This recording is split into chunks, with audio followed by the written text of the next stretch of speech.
Hi, everyone. My name is Christa. I am Practical Astros on the internet. I am here with Shawna. Hi, Shawna. Hi. Shawna is SmartAsstro, and we are two of the members of the Asteri Sofia Kairos collective, and we are here to talk about the astrology for the week, Wednesday to Wednesday from February 25th through March 3rd. Mercury is currently in Pisces, and when I was putting the slide together, I had 1 week as February 25th to, and I didn't notice it till right before we were about to record. It's like, oh yeah, time is very relative while Mercury is in Pisces. Speaking of Mercury, Mercury is the first transit we're going to be talking about. Mercury is going to go retrograde on the 26th. And then we're going to talk about Mars square Uranus and the lunar eclipse in Virgo. When I was building these slides, I found these Emile Antoine Bayard's illustrations for Around the Moon by Jules Verne. And so I've been putting an image with the chart that it reminded me of. So enjoy. I think these are really beautiful little wood block prints. So the first one we're going to talk about is Mercury retrograde. Shawna, what are your hot takes with just Mercury retrograde in general? Well, Mercury goes RX, what, like 3 times a year, right? I'll keep it PG. My usual is referring to a reverse cowgirl. But anyway, um uh so when we talk about Mercury retrograde, we're talking about all those words, right? We're going to revisit, return, relive, rethink, all of those words. Yeah, that really just embodies that Mercury retrograde. But it gives you a chance to go back and ensure that you've done things the right way or allow you to choose a new path, Yeah. you know. Mhm. Yeah, this Um, image here, it shows a person kind of looking very closely at something. It's a little navel gazy, when Mercury's in Pisces anyway, and when it's retrograde, it's like extra navel gazily, yeah, if that's a word, navel gazily. it is Um, now. it Yeah. is now. You're welcome. Yeah, 100%. I mean, when Mercury's in Pisces, we might get more like emotional about some things too because it's a water Mm, sign. Mercury is already speaks in symbols and already speaks in dreams and music, and it's just amped up and ramped up when it's in Pisces. And so the fact that we get to kind of continue doing that for a little bit longer gives us a chance to maybe, you do a lot of lucid dreaming. I think that's a really mhm. cool thing. You can actually like choose your own adventure, and I think with Mercury retrograde, particularly in Pisces, you get that opportunity to choose your own adventure, Yeah. you know? Yeah, there can be a little frustration when Mercury's in Pisces Mhm. because Mercury likes to dissect things and, have like processes and formulas that make sense. And, it excels in air signs, like that quickness. And when you submerge Mercury in a water sign, it has to communicate in watery ways. Mercury is not at home in Pisces. It's far away from home because Virgo is its exaltation ruler and its domicile ruler. So it's just like when you are far away from home, you don't have all the tools readily available. So it just takes you a little bit of extra time. So that's just Mercury and Pisces anyway. When it goes retrograde, it's like you were on vacation and you lost all your luggage and your ID and your money, but you're in a really beautiful place. So do you really need those things? That's kind of Bad Bunny just played the Super Bowl. He You mean performed Bonito Bowl, right? Bonito Bowl. the Banana Bowl, yeah. And so he sang in Spanish, and if you don't speak Spanish, then you didn't understand what he said, but even if you didn't understand what he said, you could still enjoy the music. Similar if you went to an Italian opera. You can still be moved by the communication even if you don't have the direct data of the language or of the lyrics. And that is kind of the theme of Mercury retrograde in Pisces. It's like you may not have all the information, but it's still causing or asking you to slow down. And it may stir up some of those emotions because it's in a water sign. It's going to be near Venus and the North Node and the Sun, so it's just a very watery world that Mercury is having to retract and retrace some steps and redo some things. I don't find I get as much like electronic mayhem when it's in a water sign. It's usually like emotional stirring up of things because it's in that watery realm. But it will go direct on March 20th, just before the spring equinox, like a few hours before. So we just have these 3 weeks to reflect before we kind of spring forward into Aries season. Mhm. Who do you think is gonna have the best time during a Mercury retrograde? Well, geez. Well, I mean, it's just kind of planet soup right now. In Pisces, it's just alphabet soup, I guess. Oh gosh, I think it's gonna be really fun for Cancer. Cancer Mhm. rising, Cancer That's what I was sun, thinking. Yeah. Cancer luminary, yeah, because Jupiter's there and is sitting back at 15 and still RX. So, with Jupiter retrograde, you get to do it again, right?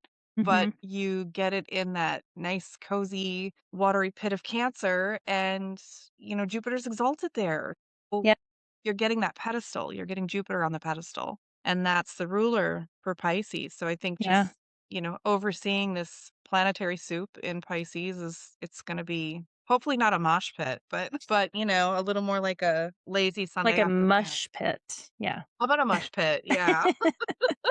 Yeah, Be- I think all the water risings will experience this in a more kind of fun, lighter way, just in general. If you have a Scorpio, Pisces, or Cancer rising, I think that the yeah. Mercury retrograde will just be a little bit more fun and poetic and creative, maybe emotional, sentimental, but overall not as Yeah. destructive as other Mercury retrogrades have proven to be. And Mercury's going to be Yeah. retrograde in all water signs this year. So we'll get Mhm. used to this sort of emotional memory lane Yeah. I sort don't of a know. thing. Mercury in Pisces makes me think of deja vu too. And so now that we get Mm, it all in the water signs, it's going to be like, did we see this again? Are we seeing it once more? Yeah. yeah. And, Yeah. as your astrologer, I tell you just to write it down. Write down the date, when it happened, what happened, even if it doesn't make any sense. Write it Yes. down in a place that you can find so that you can bring it to your astrologer and they can help you understand it. Put it on your calendar. Yeah. Yeah. All right. So from that, you know, kind of poetically scientific world, we are going to this one, which is Mars square Uranus. I put the little square 90-degree crash from Mars up there in Aquarius down to Uranus in Taurus. This is something that happens a couple times a year, but in fixed signs, it can be a little bit of a louder, disruptive story than when it happens in other modalities. Uranus is direct at 27 degrees, and it will be going into Gemini later on this spring. But we get one final, just for fun, Mars square Uranus. I put this image here because it reminded me of the Tower card in Tarot. If you know the Tower card, it looks a lot like this. There's something that is kind of overgrown. It's too high, it's too big for its own foundation. So, divine force, lightning bolt comes out and strikes the tower, and it disperses all that built up energy to then create more. But it does dismantle and destroy and let things fall away, which can be really disruptive, especially for fixed signs, which the job of the fixed signs is to like sustain, and it's like Hodor in Game of Thrones. It's got one job. And when you destroy that job, it can be really disruptive. But it happens, and it's part of the process of, creation. We need destruction to create more. So it's not really the friendliest transit. We have experienced this in mundane terms of people in public view being attacked. It can also just be like earthquakes and things kind of erupting, so volcanoes. And Aquarius, though, Aquarius is an air sign, and Uranus is in Taurus, which is an earth sign. So it's like the action of ideas really breaking up systems of comfort. Getting out of comfort zones, especially for the fixed signs, I think is going to come to a head towards the 27th of February when they are exact. And then Mars will leave and go into Pisces. We're not going to talk about Mars and Pisces, but that is the next transit that happens after this. Again, it's submerging into that watery realm of Pisces. But this is kind of a big one to pay attention to. Kind of watch your temper on this day. Give in to overreaction, but I'll try to stay in that middle, peaceful mindfulness way. Choose peace for sure on the 27th. That's my long and winded thoughts on Mars square Uranus. What do you think? Well, with Mars, we get action. Sometimes we get fight. We get initiation. Right? Mhm. It's exertive in that quote unquote masculine way. And with Aquarius, we get those ideals and liberation and concepts of the future. And so when we put those together, it's almost like we get this energy. Well, the phrase that came to mind was "we must evolve." So I think that propelling forward and what those possibilities could be. Because Aquarius is really usually concerns itself with communities and activism and systems, whether it's repairing, initiating, or breaking them down. I think Mhm. that's got some potential to it. But Uranus, Uranus. Uranus has been where it's at for a while now. So, Yeah. it's not anything that's new, but it's definitely things that have been building. And I Mm. think it's pretty palpable. Mhm. Uranus is a great keyword. And I think you mentioned it before is disruption. Yeah. for better or worse. So with a square, it's causing tension and it's almost forcing movement in this way, right? You have Mm, to turn a corner. So that can feel destabilizing. You come around a corner and it's like huge gust of wind. You know what I mean? And if you're not mhm, prepared for it, knocks things out of your hands and it's very destabilizing. So, when we're talking about Taurus, you mentioned, your resources and things too. Your life sustaining resources, food, water, shelter, those things that you count on and expect to be there when you're used to having them there may feel destabilized. mm, You just went through a winter storm that you're not used to, and mhm. that changed your everyday life for a little, for a short while. So Yeah. that felt very rocky and destabilized. Just like real life example that's tangible. But I would probably just say try not to make too many impulsive decisions Mm, mhm. during this week, because there's a lot of movement with Mercury rethinking things and Mars wanting to take action. Yeah, for any fixed rising, so that's Aquarius and Taurus, but also Leo and Scorpio. This transit, this square, the nature of Mars is to overcome, and the square is the aspect. So this is a very Marsy transit, and that's what propels us to grow and go forward. And so to do this in as graceful of way as possible, so there's less collateral damage for the fixed risings for Scorpio, Taurus, Aquarius, Leo, this will most likely be the loudest for fixed risings. And so looking at, mostly where the Taurus house is for you, because Mars is going to be applying this square to the Uranus there in the Taurus house. And just, choosing peace, but also allowing that liberation to come from the action, and maybe don't hold on so tightly. For the mutable risings, though, I was thinking this might be harder because it's happening in those cadent houses. It might feel just real adjacent. I mean, especially for this Gemini rising chart we're looking at, Uranus is in the 12th. And so having Mars up there in the ninth, kind of Mhm. that higher belief challenging some maybe deep seated negative thoughts that you don't even realize that you're having. To me, that's incredible to have that breakthrough, but that can be kind of messy. That can be really emotionally vulnerable to have that sort of thing dislodged, from your deep psyche. So the cardinals, I feel like you might be able to maximize this transit the most. That's Yeah. Cancer, Capricorn, Libra, and Aries. It's Mhm. going to be succeedant. So it's like this liberation might be that moment of breakthrough to then really support all of your big life areas. So, but it's really the mutable risings that I'm like, that it's going to be loud for fixed signs, but it might be the most Uncomfortable. uncomfortable. Yeah. Yeah. But For then those. fundamentally meaningful for the mutables. Sure. Yeah, definitely. That's actually a really great point because those cadent houses, it's like it could create a lonely feeling as well as Mm, not saying you're helpless, but that lack of knowing which direction to go yeah. and that leaving you feeling helpless or, unsure. Hmm. Yeah. Yeah.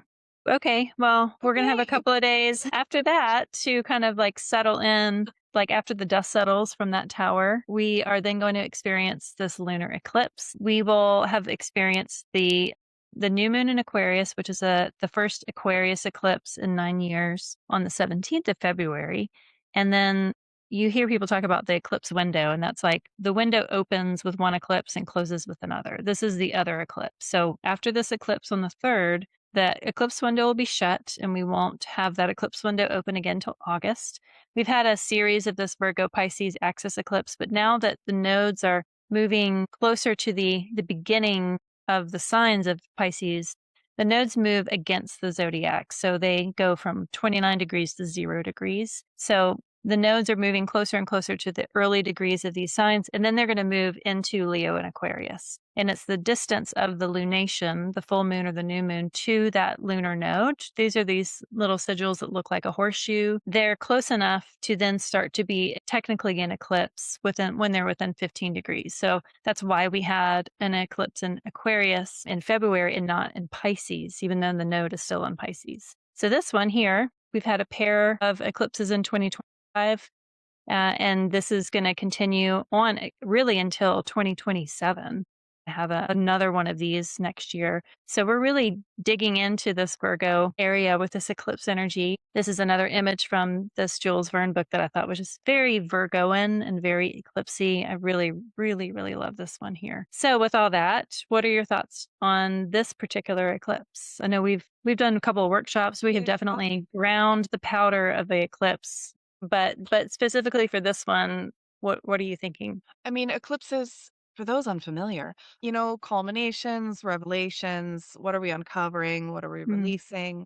All those fun keywords. But I think we can also think of what we can keep practical and what mm, we can specify. And this particular image makes me think of what we can embody. It feels, because it's still tying in with the Pisces axis, it can still feel very mystical. Virgo gets a bad rap, I think, for being spreadsheets and data, and that's not mhm. wrong, but that's also not bad. It's There's still also very, lots of sweeping with Virgo. Like, to me, that is yes, like the broom cleansing. and cleansing and sweeping and stirring up. That is like attending to that is also kind of spiritual work, but in just that earthy, mundane level. Yeah, there's a purification that's available to it. Mhm. There's the perfectionism and the discernment can work for you in very mystical, and spiritual ways just as Yeah. well as it can on, in Excel or, Google Mhm. Sheets. I mean, Work for you. Virgo is double bodied, right? Yeah. All of the mutable signs are double bodied. We forget that. So we think of the one body of Virgo as being, the data geek, but the other body is that like pure witch Yeah. that is that Virgo double bodiedness. Early depictions of Virgo as a woman with bird wings. Is like she was human, but she also was able to be a mythical creature as well. What stands out though for this chart is the ruler of Virgo is Mercury, which is retrograde, and the ruler of Pisces is Jupiter, which is retrograde. So this is Mhm. so much of this, I feel like, is a reflection of the last eclipses that happened. And so looking at those dates and to kind of uncover what's the next layer of exfoliation and Yeah. purification that is happening in these areas of life, looking at the Virgo Pisces axis, especially now that Saturn is out of Pisces. There's like your stern older brother is not in the room, like watching you clean up. Like now you get to just kind of do it on your own terms a little bit, you know? Yeah. Yeah. I would say that there's probably that potential too for burnout becoming much more obvious or Mm, someone being more willing to accept it. hmm. Right now, chronic stress is like wildly available, and so I think now that Saturn has moved into Aries, we get the malefics, so to speak, working together in a sense, but I feel like Saturn's going to hunker down and focus that energy a little bit more where we can redirect ourselves, like purge a schedule. Purge those apps you're not using. What Hmm. kind of commitments can you alleviate? Maybe you start leaning into editing your creative projects instead or, changing workflows. Yeah. Yeah. And I'm also looking at Venus here, almost at the exaltation degree. Like she exalts at 27 degrees of Pisces, and she is moving into that. And she is moving into a really cool sextile with Uranus, who Yeah. has just been disrupted by Mars. So, like, Uranus is kind of fully plugged in Mhm. and unshackled, it's almost like if you've ever put a mud mask on, point where it like gets really tingly and tight and you're like, "Grr, I just want to take it off," and then it starts to flake off and then you're able to wash it off and then after that you feel astringent and soft Mhm. and you have all the minerals from the mud, but it's like that uncomfortable bit is the Mars square Uranus and then that softness is Venus and Uranus connecting in that sextile. Mhm. So she is the exaltation ruler of Pisces and she's there with Mercury, which is the ruler of the moon where the full moon is going to be. So I really like this one. I just think Yeah. it's soft and it's reminiscent. It's very sentimental, nostalgic, and it being kind of the end window of this eclipse. I think that I mean, there's a lot of stuff going on, and I think maybe it's just a time to slow down and be soft. That's kind of what I'm getting from this one. Yeah. Yeah, I like that. It's like a chance to revisit whatever makes you feel magical. in a Mhm. sense, everyone throws around the term self-care. With the mud mask, that's what it made me think of. Mm. There's no reason that doing that, putting earth on your face is very Mercury, right? Very, Yeah. very Mercury Venus in that sense, where and then you actually, if you're putting your face in the basin, right? If you're washing and cleansing that mud away, I mean, it's just that in itself can become a ritual that you could practice, Mhm. with Yeah. intention. Yeah, I think that's a whole nother way to look at things. That's really cool. Yeah. Mhm. Yeah, maybe, just thinking of it, I was like, there's so many ways that you can do self-care of the body using the zodiac man. Old depictions of astrology was like the Aries was the head and the Taurus was the neck and Gemini was the shoulders and the arms and Cancer was the bosom and you go all the way through and you have, all the signs representing different parts of the body. And so there's different self-care you could give yourself in a month's time, Yeah. as the moon goes through there. And a Virgo moon is a time to kind of organize how that's going to work. Yeah. So Practice. Yeah. yeah. And then you'll like by the end of it, you will have self-cared every like it's such a Virgoan thing to like detail every single Yes. body. Yeah. Oh, I So love yeah. that. Yeah. Maybe I'll write that for the Asteri Sofia Kairos Substack. Just like I my love it. suggestions for a month starting, like plan it out on the Virgo eclipse and then spend the next Yeah. 30 days just giving yourself some self-care because self-care is easier said than done. I mean, sometimes it's Oh, just drinking water like I am. A lot of times for me, it's like unsubscribing from things to just not have things demand my attention, just emptying the goddamn trash, yeah. sweeping. Upgrading to like a bigger Ipsy bag, whatever you need, it's Yeah. like the little Yeah. things to help make things soft. Because things feel pretty glitchy and edgy and dry and So desiccated prickly and right now. prickly. Yeah. Yes. Yeah. So prickly. Ready for the seed to burst through the soil. Yeah. Definitely. Well, and then this is the last eclipse for a couple of months, the last transit for this week. So next week, March 4th through 10th, I hope those dates are right. There will be a couple Close of enough. us. We don't know. We don't know who it's going to be yet, but I put this image here. This is a night parade of 100 ghosts, and it's all about these ghost stories that were told, and then the ghosts came out of the ghost stories once the lantern was put out. So at darkness, and I just love this after an eclipse, like the night Mm. parade of the ghost comes out. But there's a lot coming up for next week. We have the Sun trine Jupiter, Venus into Aries, Mercury Cazimi, Venus conjoins Saturn, Mercury trine Jupiter, and then Jupiter goes direct. So we only had 3 transits to talk about this week. We have a parade of ghosts for next week, which is kind of what this was. And so it will be me and or Sonia and or Shawna and or Mandy. We haven't figured that out yet, but there's a lot of transits. So it might be all of us talking about this. But yeah, thanks, Shawna, for joining me for this week. Yeah. So much fun. Things are coming. Things are moving. Yeah. Yeah, as my friend used to say, Nader's coming. No.